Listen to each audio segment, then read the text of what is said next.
이사야 5장 말씀입니다. 1절 2절엔 나는 내가 사랑하는 자를 위하여 노래하되 내가 사랑하는 자의 포도원을 노래하리라. 내가 사랑하는 자에게 포도원이 있으며 심히 기름진 사리로다. 여기서 3번이나 반복합니다. 성경에 연속해서 3번이나 반복하는 것은 정말 특별한 겁니다. 얼마나 하나님께서 이 포도원을 사랑하시는지를 정말 잘 나타내고 있습니다. 그 사랑하는 포도원에 극상품 포도나무를 심었다. 그런데 좋은 포도 맺기를 바랐더니 들포도를 맺었다. 이 노래는 슬픔의 노래입니다. 진노의 노래입니다. 자, 그 포도원이 무엇인지 7절에 우리 다시 한번 합독합니다. 시작. 무릇 만군의 이스라엘 족속이요 그가 기뻐하시는 남은 유다 사람이라. 그들에게 정의를 바라셨더니 도리어 포악이요 그들에게 공의를 바라셨더니 도리어 부르짖음이었도다. 극상품 포도나무를 심었다. 이것은 은총을 베풀었다는 말입니다. 은혜를 베풀었다. 창조의 은혜. 보시기에 힘이 좋았더라.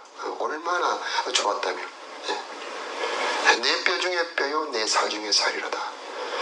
이 아담의 감탄, 에덴 동산으로 이끌어서 네 강이 흐르고 거기에 온갖 과실나무가 가득했고 거기에 하나님과 교제할 수 있는 엄청난 은혜를 받았죠. 구원의 은총을 받았습니다. 유월절 보혈의 은혜, 홍해의 기적의 은혜, 하나님을 나의 하나님으로 맞아들이는 언약의 은혜, 젖과 꿀이 흐르는 가나안 땅의 은혜. 내가 너희들을 위해서 무엇을 더 해줄 것이 있었겠냐? 내가 너희를 위해 무엇을 더 해주랴? 하나님의 은총은 지극한 은총이었는데 목적이 있습니다. 열매를 맺기 바라는 겁니다. 그 열매가 7절에 보니 무엇입니까? 정의와 공의입니다.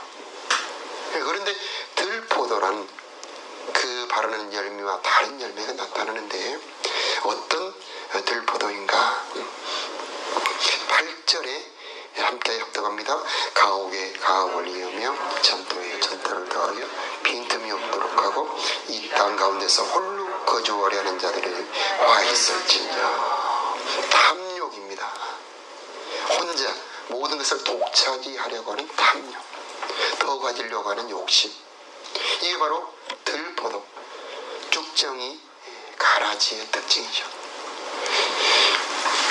자, 11절에 독주가 나옵니다. 포도주. 이것은 향락을 말합니다. 세상에 취하고 오락에 취하는 것, 세상 향락에 취하는 것. 자, 13절에 무지함이 나오죠. 자, 그 다음에 18절로 갑니다. 18절에는 거짓이 나옵니다. 이것은 모두 쭉정이, 잘못된 들포도의 특징입니다. 자, 20절부터 23절까지 합동합니다. 시작. 악을 선하다 하며 선을 악하다 하며 흑암으로 광명을 삼으며 광명으로 흑암을 삼으며 쓴 것으로 단 것을 삼으며 단 것으로 쓴 것을 삼는 자들은 화 있을진저. 스스로 지혜롭다 하며 스스로 포도주를 마시기에 용감하며 독주를 잘 빚는 자들은 화 있을진저. 그들은 뇌물을 말미암아 마귀를 의롭다고 의인에게서 그 공의를 빼앗는도다. 하나님의 기준을 바꾸는 겁니다. 하나님의 말씀의 표준을 바꿔버리는 것이죠. 그래서 24절에는 바로 만군의 여호와의 율법을 버리며 이스라엘의 거룩한 이의 말씀을 멸시했다. 이런 들포도, 쭉정이의 모습, 악인의 모습입니다. 부패한 옛사람의 모습이죠. 어떤 반응을 보이시는가? 8절에 탐욕에 대한 하나님의 반응은 9절 황폐함입니다. 허다한 가옥이 황폐할 것이다. 10절에는 가뭄이죠. 겨우 열흘 가리 포도는 겨우 포도주 한 밭을 가르겠고 한 호멜의 종자를 뿌려도 간신히 한 에바가 나리라. 우리나라 기준으로 한 말을 뿌렸는데 한 대밖에 나지 않는가 합니다. 흉년이죠, 흉년. 욕심의 결과가 그 기대대로 많이 거둔다면 좋으련만 하나님께서는 황폐함과 겨우 조금 거두는 이 가난으로 흉년으로 갚아주시는 거죠. 11절에 이 독주와 포도주 세상 향락에 취하는 자들에게는 13절에 사로잡힌다. 그리고 목마를 것이다. 14절에는 수월이 나오는데 이 수월은 음부지옥을 말하는 겁니다. 그러나 실제 음부지옥보다는 어둠 악한 영의 지배를 말한다고 볼 수 있습니다. 그것들이 모두 삼켜버리는 겁니다. 그래서 포화로움과 그들이 좋아하는 그 즐거움과 그 모든 존귀한 것을 다 덮어버리는 것. 그래서 그들에게 남는 것은 아무것도 없게 되는 것이죠. 그러나 언제나 하나님은 심판하신 다음에 소망을 주시는데 16, 17절에 함께 합독합니다. 시작. 오직 만군의 여호와는 정의로우심으로 높임을 받으시며 거룩하신 하나님은 공의로우심으로 거룩하다 일컬음을 받으시리니 그때 어린 양들이 자기 초장이 있는 것 같이 풀을 먹을 것이요 유리하는 자들이 부자의 버려진 밭에서 먹으리라. 이 탐심과 세상 향락은 하나님이 없는 영혼의 공허함입니다. 왜 탐심을 버리느냐? 왜 욕심을 버리느냐? 공허하기 때문입니다. 불안하기 때문이죠. 왜 술에 취하고 세상 향락에 취하느냐? 그 영혼의 공허함입니다. 하나님이 없는 영혼은 이토록 탐심과 이 세상 향락에 잡힐 수밖에 없는 것입니다. 바로 이것이 거짓 포도주, 잘못된 들포도주, 쭉정이의 특징이죠. 그러므로 우리는 이 하나님을 모실 때만이 바로 탐심과 향락을 이기고 벗어날 수가 있게 되는 것이죠. 거짓 마찬가지죠. 거짓은 하나님이 없는 특징이고요. 그 다음 20절에 보면은 악을 선하다 하며 선을 악하다는 것, 기준을 바꿔버리는 것, 흑암을 광명으로 삼고 광명을 흑암으로 삼고 쓴 것을 단 것으로 삼고 단 것을 쓴 것으로 삼는 것. 이 기준을 바꿔버리는 것이 악의 근원, 죄의 근원 뿌리입니다. 선악과의 죄죠. 판단을 내가 하는 겁니다. 그래서 하나님의 말씀, 하나님의 정한 말씀을 버리고 율법을 멸시하는 겁니다. 그래서 내 기준대로 살아가는 것, 바로 이것이 이 거짓 들포도의 특징이 되는 겁니다. 자, 그러면 우리는 어떻게 해야 될까요? 자, 이 들포도에서 벗어날 수 있는 길은 오직 한 가지, 1절로 돌아가는 겁니다. 하나님의 사랑에서 다시 출발하는 겁니다. 하나님의 사랑은 우리를 변화시킬 수가 있는 것입니다. 오직 하나님의 은혜만이 우리를 새롭게 할 수 있는 것이죠. 하나님은 자기 포도를 포기하지 않습니다. 비록 우리가 들포도를 맺었지만, 비록 우리가 쭉정이가 되었지만 하나님은 포기하지 아니하시고 예수 그리스도를 보내신 것입니다.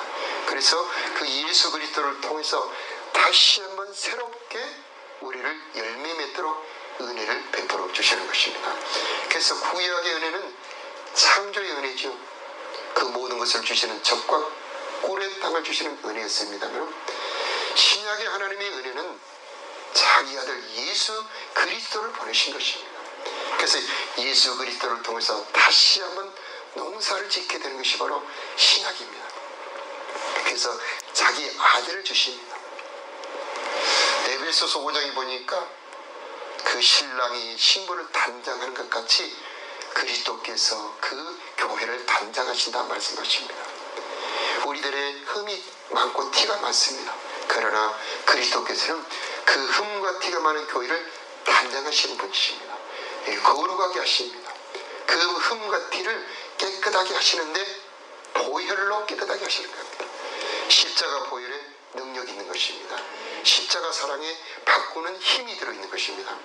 그래서 탐심도 바꿔주십니다.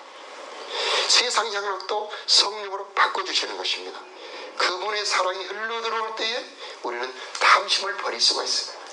그분의 은혜가 흘러들어올 때에 우리는 세상 향락을 버릴 수가 있게 되는 것이죠.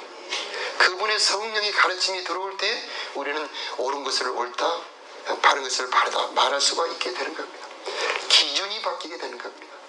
오직 주 예수 그리스도께서 주시는 보혈과 그의 성령으로만이 우리는 열매를 맺을 수 있는 하나님의 사람들이 될 수가 있게 되는 것입니다. 요한복음 15장에 보니까 참 포도나무는 바로 예수 그리스도이십니다. 예수님은 우리를 열매 맺을 수 있도록 참 포도나무가 되셔서 우리 곁에 찾아오셨습니다. 그러면 우리가 할 일은 그분에게 접붙임 받는 것이죠. 그분이 우리로에게 열매를 맺을 수 있도록 진액을 흘려주십니다. 그분의 사랑이 우리 안으로 흘러 들어올 때 우리들의 삶에 열매를 맺을 수 있게 되는 것입니다. 그분의 사랑이 우리 안으로 흘러 들어와서 내 속에 탐심을 몰아내고 내 속에 세상 향락을 몰아내고 주님을 위해 살아갈 수 있도록 우리를 새롭게 창조해 주시는 것입니다. 그래서 우리는 이렇게 기도해야 되겠습니다. 하나님, 내가 열매 맺을 수 있도록 나에게 은혜를 베풀어 주옵소서. 열매를 맺게 하는 것은 성령입니다. 성령은 9가지의 열매를 맺게 해주시죠. 우리 스스로는 열매를 맺을 수가 없습니다. 내 안에 거하라. 나도 너희 안에 거하리라. 너희가 내 안에 거하고 나도 너희 안에 거하면 너희가 저절로 열매를 맺느니라. 이렇게 말씀해 주십니다. 자, 그러므로 24년 올 한 해에 여러분의 삶에 열매가 있기를 바랍니다. 우리는 참 포도나무 예수 그리스도에게 접붙임 받은 자들입니다. 그분의 사랑이 내 안에 들어와서 그 사랑이 우리를 강권하시는도다. 그분의 사랑이 우리 안에 들어와서 역사할 때 그분이 열매를 맺게 하는 겁니다. 우리 스스로는 열매를 맺을 수 있는 힘이 없습니다. 그러나 그의 사랑이 열매를 맺게 하는 것이고 그분의 성령이 열매를 맺게 하는 것입니다. 열매는 여러 가지가 있지만은 그 첫 번째가 복음 전파 전도 열매죠. 사도행전에 보니 온천하에 복음의 열매가 자라게 됩니다. 올 한 해에 우리 광산교회 복음의 열매, 전도 열매가 많아지기를 예수 이름으로 기도합시다. 또한 성품의 열매가 있죠. 우리들의 삶의 9가지 열매를 맺게 하는 분 바로 성령입니다. 또한 사역의 열매가 있습니다. 올 2024년에 우리 광산교회 모든 기관들의 열매가 가득하기를 바랍니다. 중보기도 틈에도 열매가 있기를 바라고 제자반에 열매가 가득하기를 바랍니다. 그 모임이 부흥되기를 바라고 그 모임에 사랑의 열매가 맺히고 기도 열매가 맺혀지고 그리고 각 가정들에도 열매가 맺혀지기를 바랍니다. 들포도주는 재해지고 극상품 포도나무의 아름다운 열매가 가득 맺어지기를 예수 이름으로 축복합니다. 그래서 하나님 보시기에 아름답다 하는 그런 아름다운 포도원이 되기를 예수 이름으로 축복합니다. 자, 들포도 쭉정이는 재앙을 몰고 옵니다.